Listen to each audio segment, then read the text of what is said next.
પહેલગામ આતંકવાદી હુમલા બાદ ભારત અને પાકિસ્તાન વચ્ચેના સંબંધોમાં તણાવ વધી રહ્યો છે। પીએમ શરીફે કહ્યું કે જો સિંધુ નદીનું પાણી ઘટાડવાનો કે વાળવાનો કોઈ પ્રયાસ કરવામાં આવશે તો તેનો સંપૂર્ણ તાકાતથી જવાબ આપવામાં આવશે।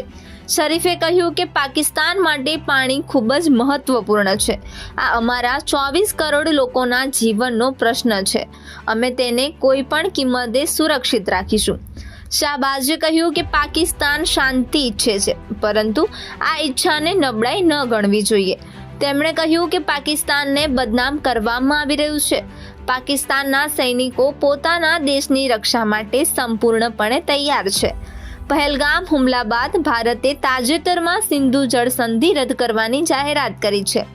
બિલાવલ ભુટ્ટોએ પાકિસ્તાનના 4 પ્રાંતની એકતા વિશે વાત કરતા કહ્યું કે આ 4 પ્રાંત 4 ભાઈઓ જેવા છે। આ 4 રાજ્યો મળીને ભારતના દરેક ઈરાદાનો યોગ્ય જવાબ આપશે।